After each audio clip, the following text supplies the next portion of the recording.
उसके उसमें रोड बची ही नहीं है। नगर क्षेत्र में मिट्टी से डामर को पाट कर उसको छुपाया जा रहा है।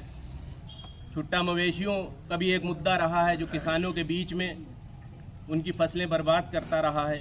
उसके लिए भी कोई उपाय नहीं किए गए। जो गौशालाएं बनी वो गौशालाओं में वो बेमौत मारे जा रहे हैं, उसमें भी भ्रष्टाचार है गौशालाओं में भी। उसके अलावा विधानसभा क्षेत्र के समाजवादी पार्टी के विधानसभा अध्यक्ष बड़े भाई छोटेलाल यादव जी मौजूद हैं। पूर्व ब्लॉक प्रमुख बड़े भाई मोहतरम निशात खान साहब मौजूद हैं। नगर अध्यक्ष आमिर खान साहब मौजूद हैं। जिला सचिव राजित राम रावत जी हैं। रशीदुल्ला भाई विधानसभा अल्पसंख्यक के विधानसभा अध्यक्ष युवा नेता शोएब खान साहब मौजूद हैं। हमारे बीच में नौजवान सभासद साथी शफात भाई, सगीर भाई, पूर्व सभासद इदरीस भाई और हमारे समाजवादी पार्टी के कर्मठ कार्यकर्ता डॉक्टर सोनू भाई, भानु प्रताप यादव जी, पारसनाथ यादव जी, मुस्लिम भाई, फरीद बाबा,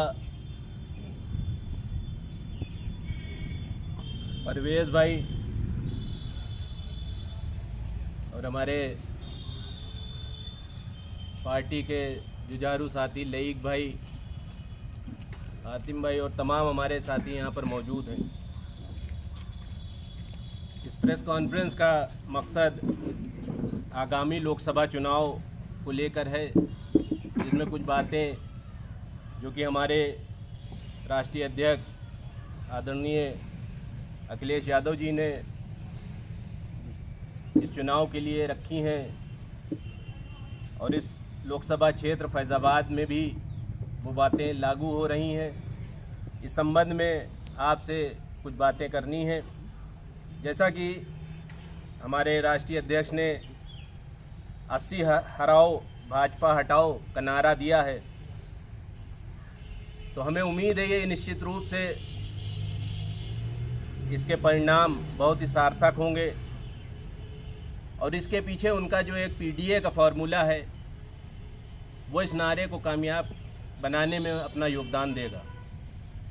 जैसा कि पीडीए के बारे में आपको मालूम है कि पिछड़ा, दलित, अल्पसंख्यक या उसको आदिवासी या अगड़ा भी कह सकते हैं, तो उसमें ये नारा उस पीडीए उस 80 हराओ और भाजपा हटाओ के नारे में, इस नारे का योगदान में जो हमारा पीडीए का फॉर्मूला है उसमें इसको कामयाबी तक पहुंचाएगा। और इसमें जैसा कि आपको मालूम है उत्तर प्रदेश में लगभग 50% ओबीसी वर्ग है और लगभग 21% दलित वर्ग है और 19.26 अल्पसंख्यक वर्ग है। अगर ये तीनों वर्ग मिलकर एक साथ वोट करते हैं और ये बहुत एक दूरंदेशी का उनका एक नज़रिया है हमारे राष्ट्रीय अध्यक्ष जी का, कि जो कि अभी तक किसी भी राजनीतिक दल ने नहीं अपनाया है, तो निश्चित रूप से भारतीय जनता पार्टी की सरकार इस बार ज़रूर बदलेगी। और उन्होंने जिस तरह से इसकी शुरुआत, जैसा कि समाजवादी पार्टी जो कहती है वो करती है, उन्होंने इस लोकसभा क्षेत्र में एक ऐसे समान सीट पर उसी नारे को अमली जामा पहनाते हुए एक ऐसा कैंडिडेट हमारे बीच में दिया है जो कि उनकी बातों को अमल में लाने का काम कर रहा है। जिस तरह से उन्होंने पीडीए का नारा यदि जनता के लिए दिया है, तो वो अपने पार्टी में भी वही नारे के आधार पर प्रत्याशी उन्होंने दिया है। और हमें उम्मीद है कि जिस तरह से पिछले कुछ दिन पूर्व एक पीडीए पंचायतों का पखवाड़ा चलाया गया था, उसमें तमाम पूरे उत्तर प्रदेश में हर विधानसभा क्षेत्र में पीडीए पंचायतें की गईं और उसमें बड़ी संख्या में इन तीनों वर्गों के साथ अन्य वर्ग भी शामिल हुए और उससे हमें यकीन है कि आने वाले वक्त में जनता जागरूक है और भारतीय जनता पार्टी के जो कारनामे हैं उससे वाकिफ़ हो चुकी है और वो निश्चित रूप से जो है इस बार सरकार बदलने के मूड में है।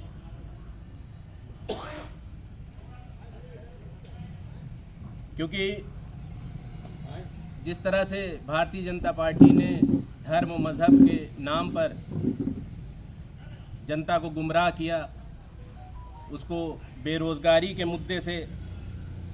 मुद्दा छुपाने के लिए, जो शिक्षा का वादा था उसको छुपाने के लिए, जो भ्रष्टाचार का मुद्दा था उसको छुपाने के लिए, जो भी गलत वादे किए उससे जनता वाकिफ़ हो चुकी है और अब आने वाले वक्त में पीडीए के नारे को कामयाब करते हुए यहाँ पर इंडिया गठबंधन के कैंडिडेट को विजयी दिलाएगी।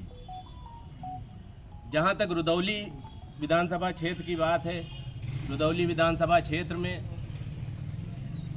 एक उत्साह है इंडिया गठबंधन के कैंडिडेट के लिए, क्योंकि रुदौली हमेशा से इसको अनदेखा किया गया।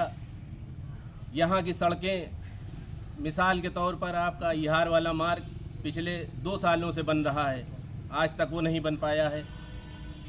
और जबकि भारतीय जनता पार्टी को सबसे ज़्यादा वोट उधरी से, उसी पूर्वी इलाके से मिला। यहाँ अमानीगंज रोड है, इसकी दुर्दशा आप देख ही रहे हैं किस तरह से उसमें रोड बची ही नहीं है। नगर क्षेत्र में मिट्टी से डामर को पाट कर उसको छुपाया जा रहा है। यहाँ पर अगर और इस क्षेत्र के मुद्दों की बात करें तो यहाँ पर छुट्टा मवेशियों का भी